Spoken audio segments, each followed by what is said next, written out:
Ciencias y Tecnología. Química, tercer grado. Bloque 2. Secuencia 7.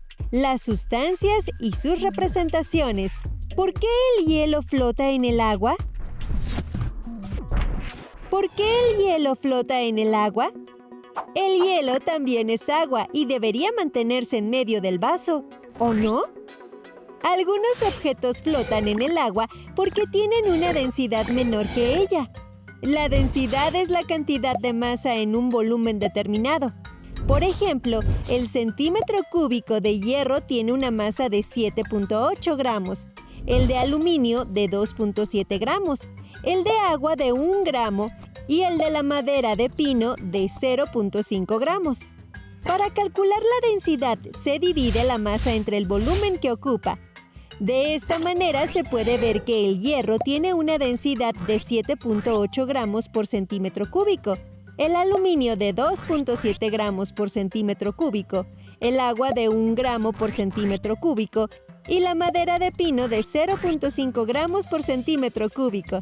Los objetos con menor densidad que el agua flotan en ella, como la madera y el corcho. Ahora bien, si el hielo también es agua, ¿por qué flota sobre ella? Esto sucede porque el agua, al congelarse, aumenta su volumen. Por ejemplo, 40 gramos de agua líquida ocupan un espacio de 40 centímetros cúbicos, pero al congelarse, los mismos 40 gramos ocupan un espacio de 43.6 centímetros cúbicos. La densidad del hielo es de 0.916 gramos por centímetro cúbico. Es menor que la del agua líquida, por eso flota. Esta propiedad hace que durante el invierno o en zonas polares el agua de lagos y mares se congele en la superficie, mientras que en el fondo se mantiene líquida, gracias a lo cual preserva la vida acuática. Cuando se congela, el agua disminuye su densidad debido al comportamiento de sus moléculas. Un átomo de oxígeno se enlaza a dos átomos de hidrógeno que forman un ángulo de 104 grados entre sí. En esta molécula, los electrones del enlace se comparten de manera desigual, pues el átomo de oxígeno los atrae más que el de hidrógeno y adquiere cargas eléctricas parciales. El átomo de oxígeno tiene carga negativa y el de hidrógeno carga positiva. Por esta razón se dice que la molécula de agua es polar, lo que significa que tiene dos polos eléctricos.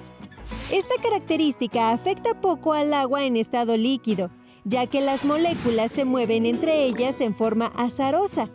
Con altas temperaturas se desplazan rápidamente, por lo tanto el espacio que hay entre ellas es amplio. El agua en estado líquido va ocupando menos espacio conforme la temperatura disminuye, hasta un punto en el que las moléculas están tan juntas que se ordenan y el volumen deja de disminuir a una temperatura baja, cerca de 0 grados centígrados.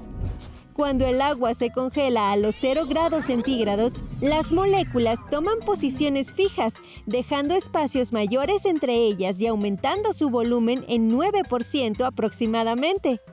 Este cambio se debe a la atracción que ejercen las cargas parciales contrarias de las moléculas.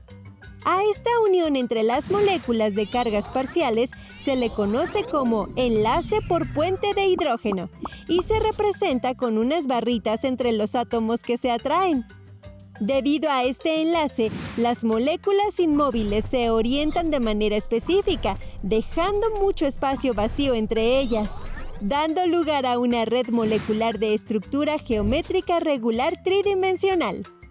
Los enlaces por puente de hidrógeno son débiles, pero la suma de muchos de ellos genera una fuerza considerable. Por ejemplo, en la superficie del agua, las moléculas forman entre sí una red laminar que se conoce como tensión superficial, que es capaz de soportar insectos u hojas sobre ella. Ahora sabes que cuando el agua se congela disminuye su densidad. ¿Qué otras cualidades le dan al agua los enlaces por puente de hidrógeno? ¡Averígualo!